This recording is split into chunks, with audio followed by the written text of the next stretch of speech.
avec vous les éléments de Framatome. Donc très brièvement, Framatome, qui sommes-nous aujourd'hui? Nous sommes l'ex-AREVA-NP. Notre métier, c'est la chaudière nucléaire, le réacteur nucléaire. Nous sommes 14 000 salariés, dont 8 000 en France, et nous sommes présents dans 20 pays. Et près de 8 000 d'entre nous sont des spécialistes du réacteur nucléaire. Pour beaucoup d'entre eux, c'est le travail de leur vie, hein, des ingénieurs, des techniciens. Et ces spécialistes, ils sont au service de notre activité de construction de nouveaux réacteurs. Alors maintenant, en joint venture avec Advance, avec EDF, avec les ingénieries d'EDF, hein, pour les EPR. Nous travaillons sur, nous fournissons l'instrumentation de contrôle-commande des centrales nucléaires. Nous dimensionnons, fabriquons en fonction des gros équipements. Nous faisons aussi les combustibles nucléaires. Nous achetons l'uranium à Orano et nous mettons avec des matériaux, des formes qui vont bien pour que ça marche dans le réacteur nucléaire. Et enfin, nous fournissons ce que nous appelons du service à la base installée, donc c'est principalement la maintenance, hein, des réacteurs, et nous intervenons sur, bien sûr au profit d'Olivier, mais aussi de façon plus générale sur 250 réacteurs, plus de 250 réacteurs dans le monde. Et cette activité de combustible nucléaire, de service à la base installée, sont nos deux principales activités. Alors, cette activité a été restructurée, mise dans une nouvelle structure. Nous avions jusqu'au 31 décembre de l'année dernière pour le faire. On l'a fait le 31 décembre à 14 h, dans une entité qui s'appelle maintenant Framatome et qui a été cédée pour près de 2,5 milliards d'euros à EDF, qui est l'actionnaire majoritaire avec près de 75%, Mitsubishi et l'industriel japonais pour environ 20%, et Assystem 5%. Donc aujourd'hui, nous tournons à peu près à 3,3 milliards d'euros de chiffre d'affaires, sans dette. Notre excédent brut d'exploitation, qui est un peu l'indicateur économique, était quasiment à zéro. Il s'est approché de 100 millions il y a 2 ans. On a franchi le cap des 200 millions l'an dernier. Là, on est proche de 200 millions, donc on va franchir le cap des 400 millions cette année. Et on crée du cash flow. On est sur un rythme de création de cash flow de 200 millions par an. Donc, qui paye, voilà, ça fait déjà un retour de la situation. Et notre vision, c'est d'être des femmes, des hommes performants, des technologies performantes au service de centrales nucléaires sûres et compétitives à travers le monde. Et pour ça, nous ne voulons pas faire autrement, mais nous avons des valeurs. Sûreté, sécurité, c'est notre valeur principale, enfin, c'est la même que chez EDF, évidemment.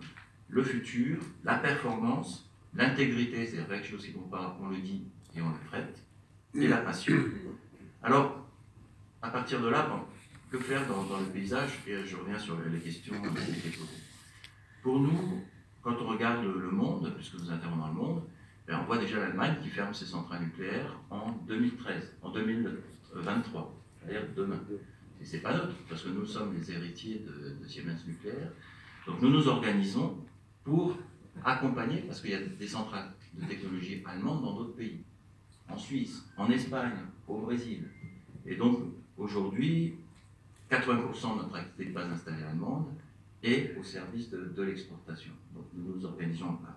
Ensuite, nous intervenons beaucoup aux États-Unis. Nous sommes près de 2500. Et là, on voit qu'au cours des 5 dernières années, il y a eu des fermetures ou des annonces de fermeture de 13 réacteurs nucléaires. C'est pas rien. Aux États-Unis, il y a 2 types d'États. Des États où l'activité, le prix d'électricité est réglementé, et là ça se passe correctement, et des États où l'électricité n'est pas réglementée. Et là, ce ne sont pas les États qui ferment les centrales nucléaires, ce sont les industriels qui disent « moi je suis concurrencé par le gaz de schiste, je ne peux pas tenir, je ferme ». Mais par contre, ce qu'on observe maintenant, c'est progressivement, et de plus en plus, les États qui ajustent leur réglementation pour permettre justement de financer la fameuse capacité qui était présentée tout à l'heure en disant ben, c'est comme décarboné, on en a besoin, sinon on ne sait pas faire marcher, on n'a plus assez d'électricité. Et on voit ce mouvement s'amplifier actuellement aux États-Unis. Dans le même temps, les industriels font énormément d'efforts pour baisser le prix de l'électricité, ça s'appelle Developed Nuclear Promise. Ils augmentent la durée de vie de leurs centrales. Nous-mêmes, nous sommes intervenus sur 90% des augmentations de durée de vie des centrales aux États-Unis. à 60 ans, et puis certains se posent même en ce moment la question, est-ce qu'on les pousse à 80, avec des petits, et pareil, nous sommes là à côté d'eux.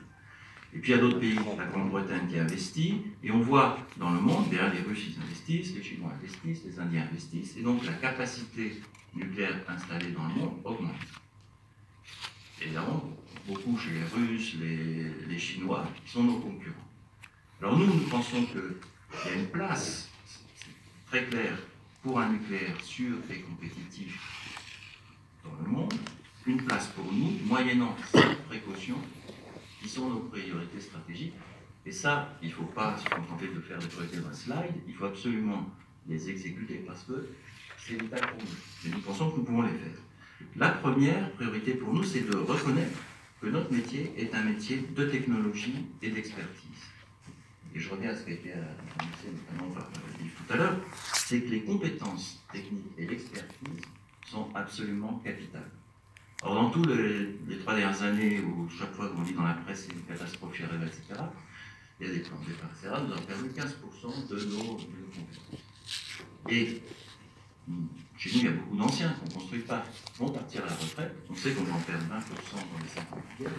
Et donc pour nous, la grande priorité, c'est de recruter, former, transférer le savoir. On le fait.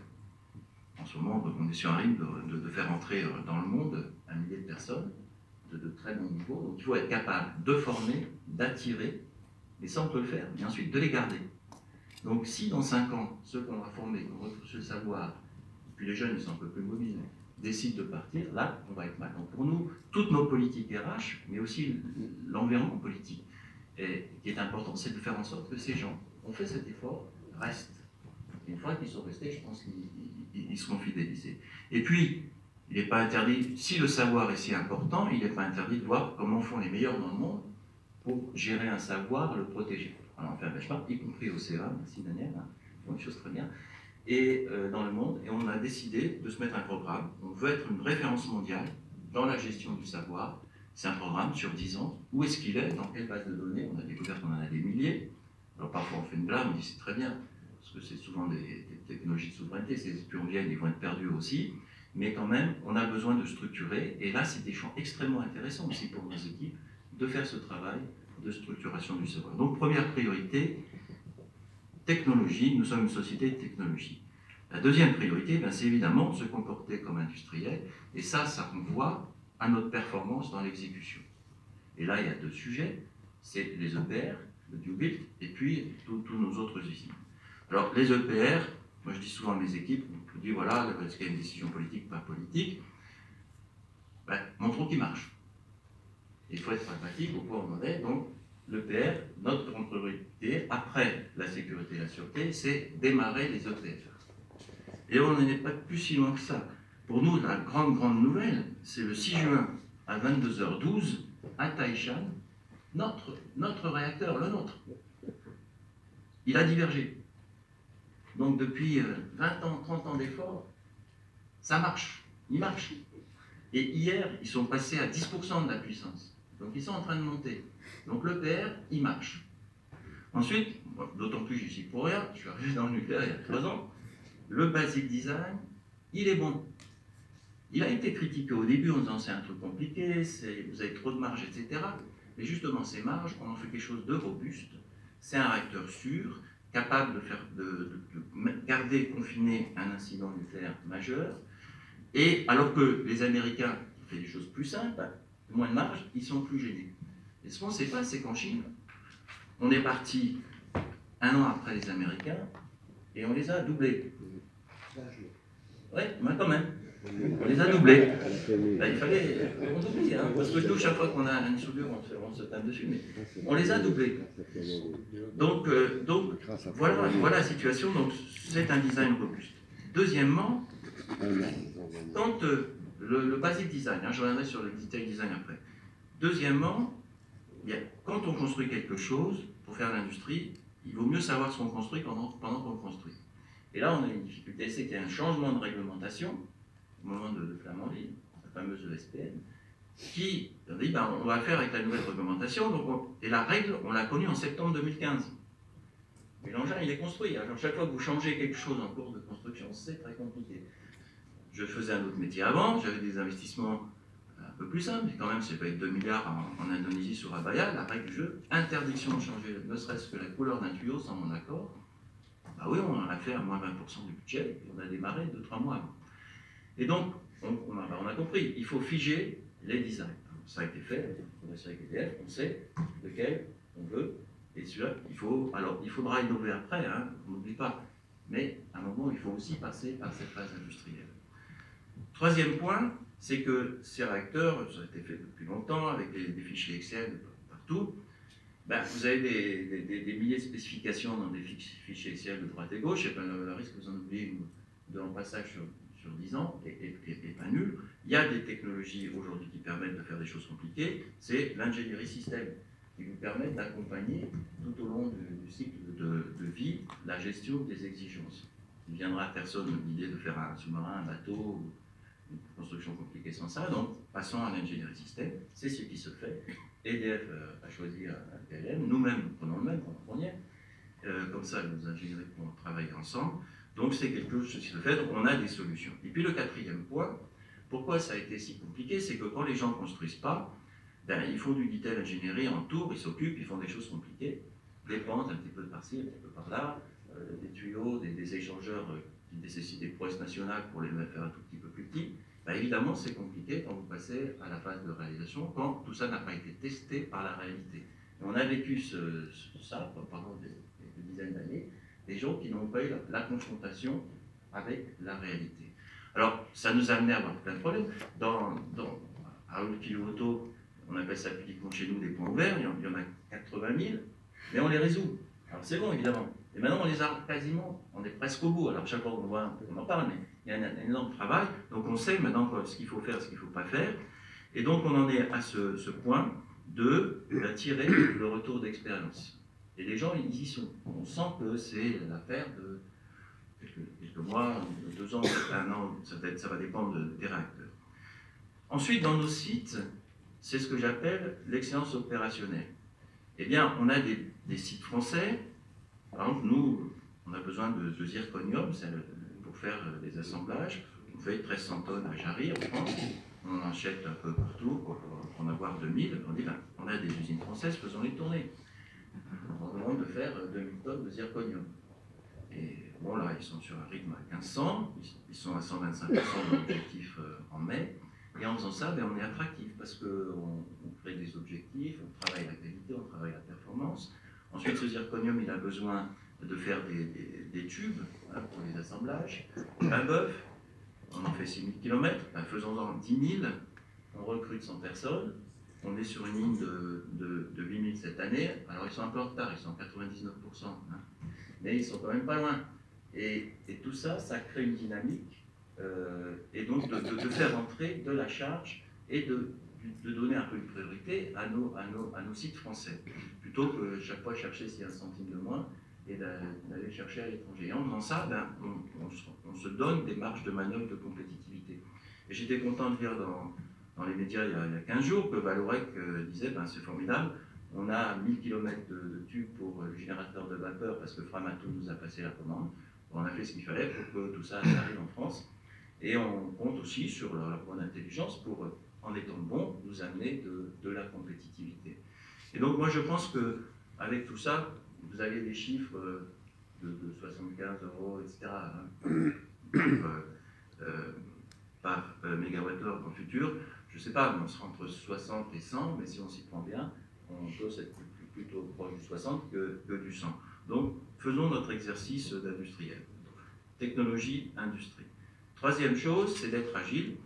Ben, comme c'est compliqué, on a des gros sièges, des structures. Framatome, 2015, 450 millions € de structures. Je viens d'autres groupes où on faisait 20 milliards de chiffre d'affaires pour 200 millions de structures. Donc on dit on va descendre en dessous de 200 millions. Donc l'année dernière, on a fait 280. Cette année, on fera moins de 250. L'année prochaine, on sera à moins de 200.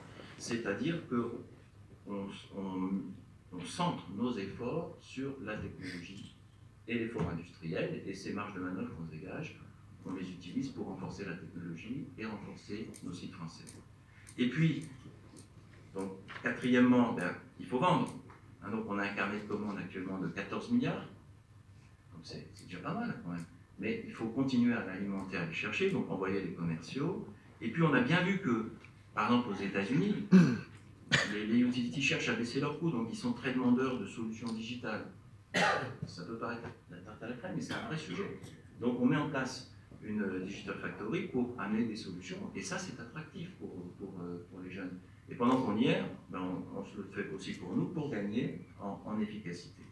Donc top line. Et puis dernier point, c'est quitte à faire cet effort de technologie, cet effort industriel, eh bien, ayons un effet d'échelle à l'international. C'est pour ça qu'on pousse actuellement pour prendre des positions en Amérique du Nord. Par exemple, à Toronto, dans l'État de l'Ontario, ils ont décidé de moderniser leur centrale nucléaire. Donc, on est rentré pour les changements de générateurs de vapeur. On est bien placé pour avoir 1 milliard d'activités. On regarde aussi l'Europe centrale, l'Europe de l'Est, parce qu'ils ont du nucléaire. Il est très russe, très très dépendant des Russes, donc ça vaut le coup qu'on soit un peu plus présent pour aussi avoir une carte européenne. Et lorsque, il faut être pragmatique, il y a des réacteurs qui ne sont pas les nôtres, on met un morceau, on appelle ça une brique technologique, donc beaucoup des ballons qui démarrent en ce moment en Chine, ils ont des morceaux de Framatome, c'est des contrôles-commandes. Avec Rosatom, on regarde avec eux comment intervenir en Hongrie, avec un morceau de Framatome, en Turquie. Et puis, j'ai même eu le plaisir de voir la ministre de l'énergie bulgare. La Bulgarie a décidé de lever sa suspension au Parlement des programmes nucléaires, de dire on serait content que vous veniez parce que le réacteur qu'on vise, c'est une combinaison du vôtre et celui des Russes. Donc, voilà. Technologie, industrie, agile, il faut aller vendre à l'international et puis une présence internationale. Alors, nous, on est en train de se structurer pour bénéficier de ce retour d'expérience. On le fait. Ça veut dire que pour pouvoir tenir cette configuration, on pense qu'on va faire un nucléaire sûr, et évidemment on est aussi compétitif. Il faudra qu'on puisse être alimenté par du new build, je ne sais pas, une paire tous les 5 ans. Il n'y a pas de, c'est pas une demi-année près, etc. Mais c'est de ce niveau-là. Il y a l'export, mais à la fin, le vrai sujet, c'est les femmes et les hommes, parce que c'est ça notre société, notre expertise. Il faut aussi pouvoir leur donner des signaux d'encouragement et faire en sorte qu'il reste. Et ça vaut le coup parce que j'ai travaillé avant 10 ans à l'étranger, on a une industrie formidable en France. C'est quand même dommage de ne pas s'en servir, de ne pas se faire tirer par ces enjeux, d'autant plus que, je partage tout à fait avec personnel cette conviction, c'est que tant qu'on n'a pas d'idée claire sur les solutions de stockage, on n'a pas le choix, de toute façon il faut y aller, donc autant y aller dans les bonnes conditions et faire notre travail industriel. Donc voilà le point de vue que je voulais partager.